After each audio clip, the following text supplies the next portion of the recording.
समीर ने उन दोनों से नजर हटाई और चंदन को देखकर कहा, हाँ, मुझे विक्रम से मिलना था। फिर उसने पलटकर दृष्टि और पूजा की ओर देखा, पर दोनों ही वहां से दुम दबाकर भाग चुकी थी। तो समीर मुस्कुरा उठा।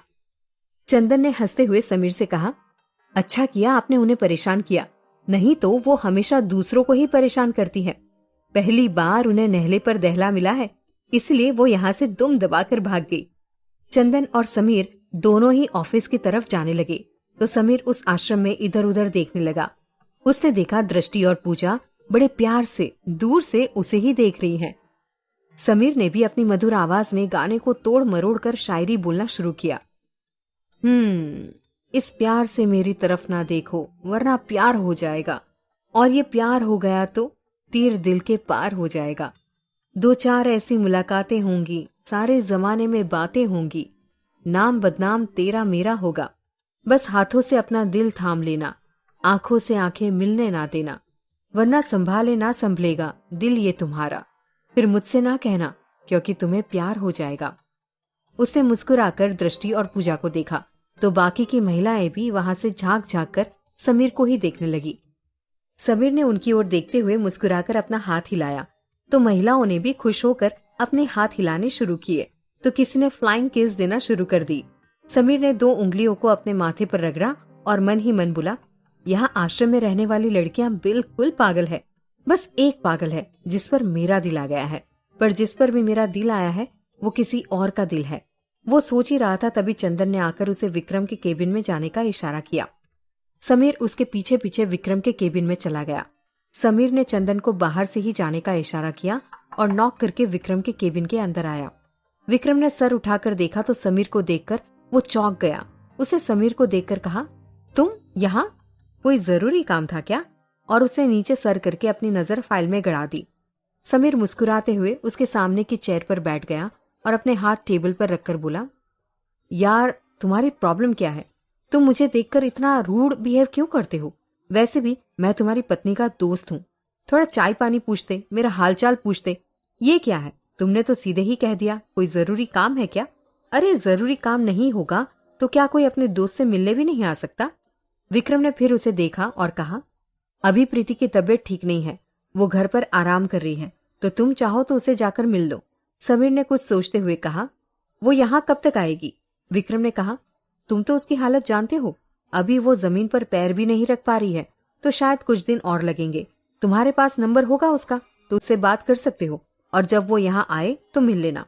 समीर ने कुछ सोचते हुए कहा, हमारी बंकर यहाँ से 30 किलोमीटर दूर है, तो मैं नहीं कह सकता कब फ्री होऊंगा। जब भी फ्री होऊंगा प्रीति से मिलने जरूर आऊंगा। तुम नाराज तो नहीं होंगे?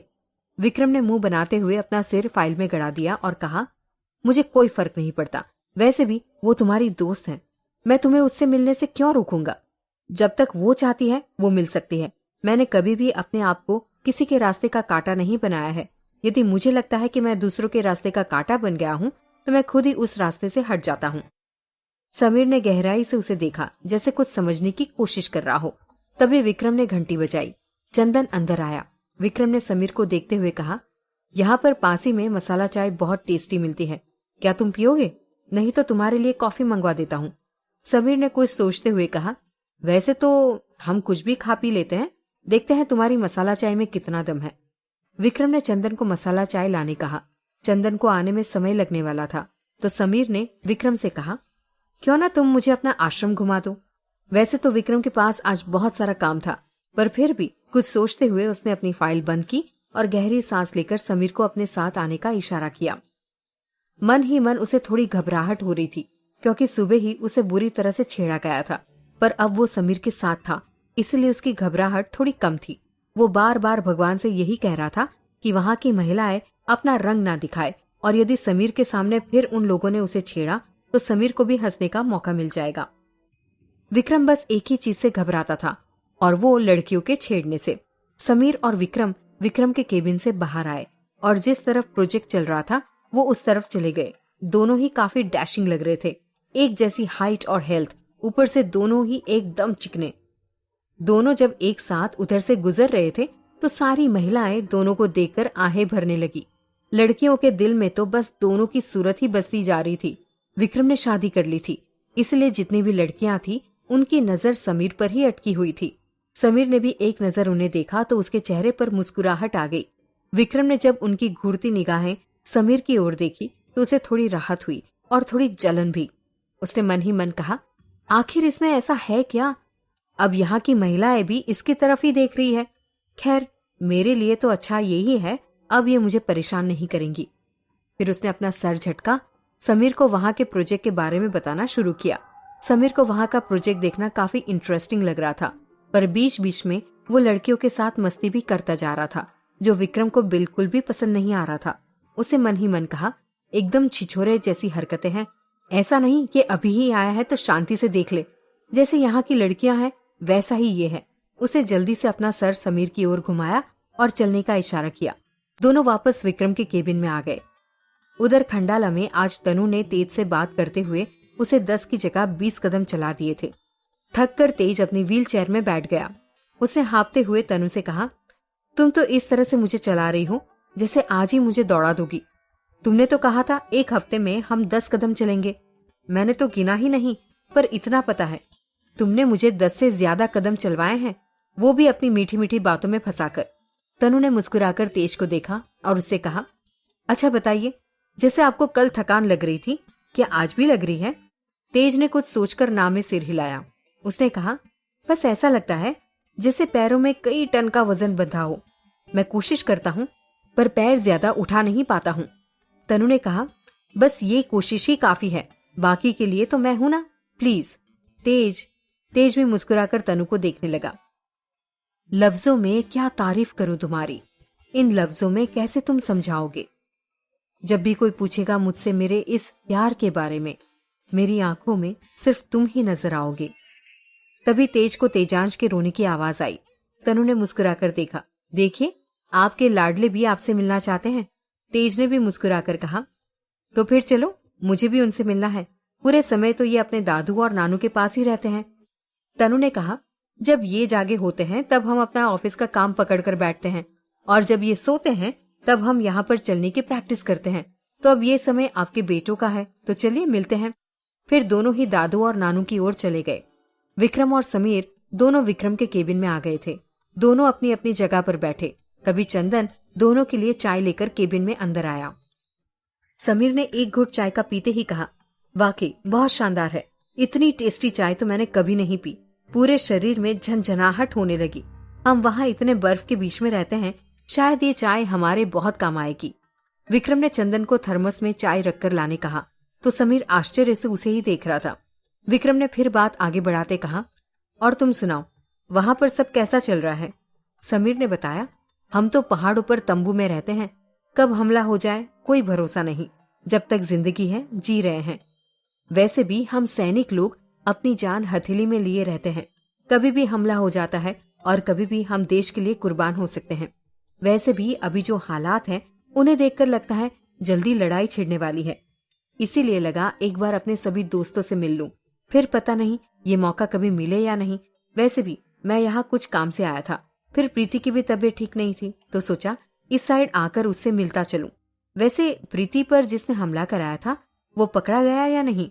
विक्रम ने कहा, वैसे उस दिन तुमने ठीक ही कहा था, इन सब हमलों के पीछे सुधा ही थी। उसने तुम्हें मोहरा बनाकर प्रीति को किडनैप करवाया था और ये सब उसने मुझसे शादी करने के लिए किया था।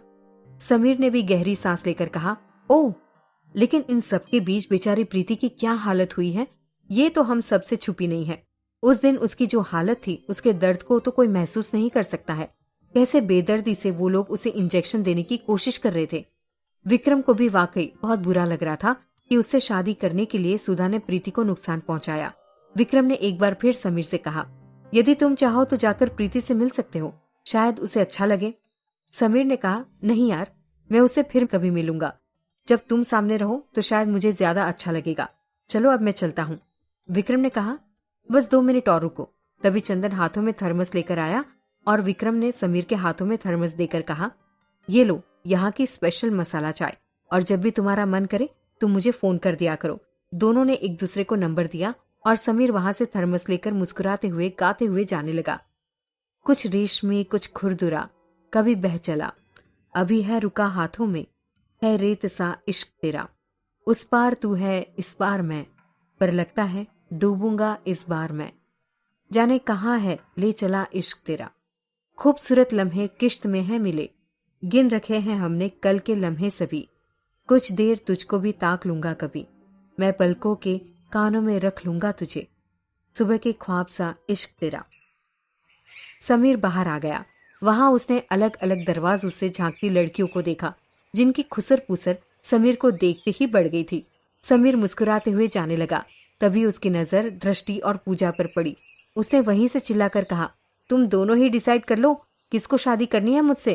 अभी फिर से कह देता हूँ, दोनों ही पसंद हो, पर शादी के लिए पहली वाली शर्त भी याद रखना, वही किस वाली। फिर वो मुस्कुराते हुए वहां से चला गया। इधर दृष्टि और पूजा शर्म के मारे अंदर ही भाग गई। पूजा ने दृष्टि से कहा, यार ये कितना बेशर्म आदमी है।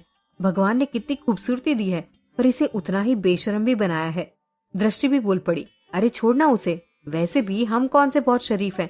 वैसे कुछ भी कहो, बंदा बड़ा हैंडसम है। शादी तो एक दिन करनी ही है, यदि वो तैयार है तो मुझे भी कोई प्रॉब्लम नहीं है। पूजा ने उसे देखकर कहा, अरे पागल हो गई है क्या, वो ऐसे ही छेड़ रहा था। जाने क्यों लगता है कि उसकी निगाहें किसी और को ढूंढ रही थी। वो तो सिर्फ अपनी बेसब्री छुपाने के लिए हमारे साथ मजाक कर रहा था। दृष्टि फिर बोली, काश इसकी बेसब्री सिर्फ और सिर्फ मेरे लिए हो और उसका ये मजाक सच हो जाए। सच कहती हूँ, मेरी तो किस्मत ही बदल जाएगी।